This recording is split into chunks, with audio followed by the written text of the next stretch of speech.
Hi hello എല്ലാവർക്കും നമ്മുടെ പുതിയ വീഡിയോയിലേക്ക് സ്വാഗതം. നമ്മുടെ ചാനൽ ആദ്യമായിട്ട് കാണുന്ന കൂട്ടുകാരാണെങ്കിൽ സബ്സ്ക്രൈബ് ചെയ്യണം. ഇന്നത്തെ നമ്മുടെ ടോപ്പിക് എന്ന് പറഞ്ഞാൽ നമ്മുടെ നിമിഷ ബിജോയെ കുറിച്ചാണ്. നിമിഷ ബിജോയെ ഇപ്പോൾ ഒട്ടുമിക്ക ആളുകൾക്കും അറിയാം. സോഷ്യൽ മീഡിയയിൽ ഇപ്പോൾ അറിയാത്ത ആൾക്കാരൊന്നുമില്ല, പൊതുവെ കുറവാണ്.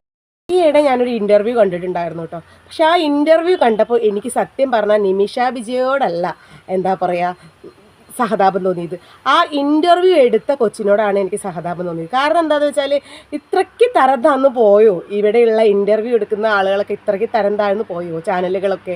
അല്ലാതെ അവർ തന്നെയാണ് പറയുന്നത് നിങ്ങൾ വലിയ സോഷ്യൽ മീഡിയ താരാണെന്നും പറഞ്ഞ് അങ്ങനെയുള്ള ആളുകളെയൊക്കെ വിളിച്ച് ഇൻ്റർവ്യൂ ചെയ്തിട്ട് ലാസ്റ്റ് അടി വാങ്ങിയ ഒരു കഥയാണ് ഗൈസ് എനിക്ക് പറയാനുള്ളത്. അപ്പം ഈ ഇൻ്റർവ്യൂ കണ്ടു കഴിഞ്ഞാൽ സത്യം പറഞ്ഞാൽ നമ്മൾ തന്നെ പൊട്ടിച്ചിരിച്ചു പോകും. കാരണം എന്താ വെച്ചാൽ വടി കൊടുത്ത് അടി വാങ്ങി എന്നൊക്കെ നിങ്ങൾ കേട്ടിട്ടില്ലേ, അതന്നെ സംഭവം. ആ വടി കൊടുത്ത് അടി വാങ്ങിയതാണ്. അവർ ആദ്യം തന്നെ ഇൻ്റർവ്യൂ തുടങ്ങുമ്പോൾ സിംഹമാണ് നീ, നമ്മുടെ പെൺ സിംഹമാണ്, നമ്മുടെ സോഷ്യൽ മീഡിയയിൽ തരംഗം സൃഷ്ടിക്കുന്ന താരമാണ് എന്നൊക്കെ പറഞ്ഞിട്ടാണ് അവർ വീഡിയോ തുടങ്ങുന്നത്. ആ ഇൻ്റർവ്യൂവിൽ ഫസ്റ്റ് തന്നെ നമ്മുടെ ചേച്ചി പറയുന്നത് നമുക്കൊന്ന് കേട്ടു നോക്കാം. കുടുംബജീവിതത്തിലേക്ക് പ്രവേശിച്ചിട്ടും തന്റെ ആഗ്രഹങ്ങൾ ഇന്നും കീഴടക്കുവാൻ വേണ്ടി ഇന്നും ഹാർഡ് വർക്ക് ചെയ്തുകൊണ്ടിരിക്കുന്ന ഒരു പെൺപുലി അല്ല, സോഷ്യൽ മീഡിയ ഒന്നാകെ തരംഗം സൃഷ്ടിച്ച ഒരു പെൺ സിംഹം എന്ന് വിളിക്കാനാണ് എനിക്കിഷ്ടം. Welcome back to our show Nimisha Bijo. Hi. എൻ്റെ പൊന്നു സുഹൃത്തുക്കളെ, നമ്മുടെ നിമിഷ ബിജോയുടെ ലൈവിലെ വ്യൂവേഴ്സൊക്കെ ഒന്ന് കാണണം. എൻ്റെ പൊന്നു, മില്യൺ കണക്കിന് വ്യൂവേഴ്സാണ്. എന്താണ് ആ ലൈവിൽ ഇതിന് മാത്രം എന്ന് നിങ്ങൾ ചിന്തിക്കുന്നുണ്ടാവും.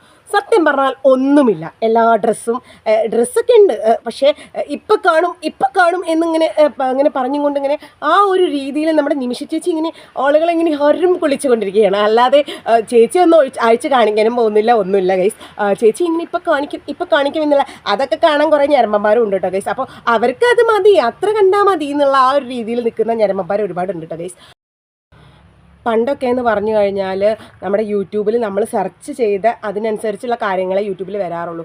അതായത് ഇപ്പോൾ ഞാനിപ്പോൾ ഒരു കേക്കിൻ്റെ വീഡിയോസാണ് സെർച്ച് ചെയ്ത് വെച്ചാൽ ആ റിലേറ്റഡ് ആയിട്ടുള്ള വീഡിയോസ് ആയിരുന്നു അധികം വരാറ്. അല്ലാതെ ഇങ്ങനെയുള്ള കാണാൻ പാടില്ലാത്ത ലൈവുകൾ, കാര്യങ്ങൾ, വീഡിയോസ് അങ്ങനത്തെ കാര്യങ്ങളൊന്നും വരാറുണ്ടായിരുന്നില്ല. പക്ഷേ ഇപ്പോൾ ഇതെല്ലാം നമ്മളിപ്പം ഇത് കണ്ടിട്ടില്ലെങ്കിൽ കൂടെ നമ്മളെ ഇതിലേക്ക് സജസ്റ്റഡ് വീഡിയോസായിട്ട് എത്തുകയാണ്. അപ്പോൾ കൊച്ചു കുട്ടികളൊക്കെ അറിയാതെ ഞെക്കിപ്പോയാൽ കാണുകയാണ് ഗൈസ്, അവരിത് കാണുകയാണ്. അപ്പോൾ എന്താ പറയുക, ഇങ്ങനെയുള്ള വീഡിയോസ് യൂട്യൂബ് നമുക്ക് റെക്കമെൻഡ് ചെയ്ത് വരികയാണ്. കഴിവതും ഇങ്ങനെയുള്ള ആളുകൾ അവർ പെയ്ഡായിട്ട് ചെയ്യുക ഗൈസ്. നിങ്ങളുടെ ഇത് കാണാൻ ഇഷ്ടമുള്ളവരെ നിങ്ങൾ കാണിക്കൂ, ഓക്കെ. അപ്പോൾ നമ്മുടെ നിമിഷ ചേച്ചിക്ക് ദേഷ്യം പിടിച്ച ലോസ്റ്റ് ഇൻ്റർവ്യൂ ഭാഗം ഞാൻ നിങ്ങൾക്ക് കാണിച്ചു തരാം ഗൈസ്, കണ്ടു നോക്കൂ. കല്യാണം കഴിച്ച സ്ത്രീയാണ് നിങ്ങൾ, എന്തിനാണ് നിങ്ങളുടെ ഭർത്താവിനെയും കുഞ്ഞുങ്ങളെയും ഇതിലേക്ക് വലിച്ചഴിക്കാൻ നിങ്ങൾക്ക് നാണമില്ലേ? ഞാൻ നിങ്ങൾ വന്നപ്പോൾ തുടങ്ങി മാന്യമായുള്ള റിപ്ലൈ ആണ് ഞാൻ തന്നുകൊണ്ടിരിക്കുന്നത്.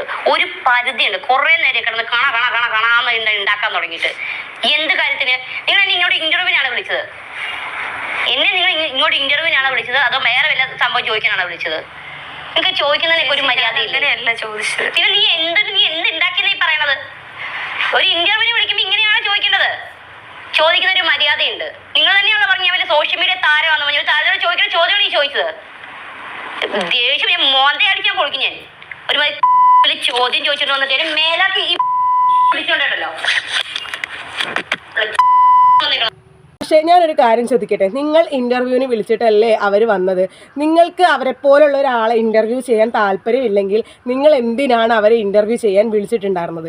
അവരെ ഇൻ്റർവ്യൂ ചെയ്തതുകൊണ്ടല്ലേ നമ്മളിപ്പോൾ അതൊക്കെ കേൾക്കേണ്ടി വന്നത്. റീച്ചിന് വേണ്ടിയിട്ട് ഇങ്ങനെയുള്ള ആളുകളെ നമ്മൾ വിളിക്കുമ്പോൾ അതും കൂടെ നമ്മൾ ചിന്തിക്കണം. അപ്പോൾ അവരോട് മാന്യമായ ക്വസ്റ്റ്യൻസ് അല്ലേ നമ്മൾ ചോദിക്കാൻ പാടുള്ളൂ. നമ്മൾ വലിയ സെലിബ്രിറ്റി ആണെന്ന് പറഞ്ഞ് കൊണ്ടുവന്ന വ്യക്തിയാണ്, അപ്പോൾ അവരോട് നമ്മൾ ആ രീതിയിൽ ചോദിക്കാൻ പാടുള്ളൂ. അപ്പോൾ ഗൈസ്, നമ്മുടെ ഇന്നത്തെ വീഡിയോ ഇഷ്ടപ്പെട്ട എല്ലാവരും ലൈക്ക് ചെയ്യുക, ഷെയർ ചെയ്യുക, സബ്സ്ക്രൈബ് ചെയ്യുക. Bye bye.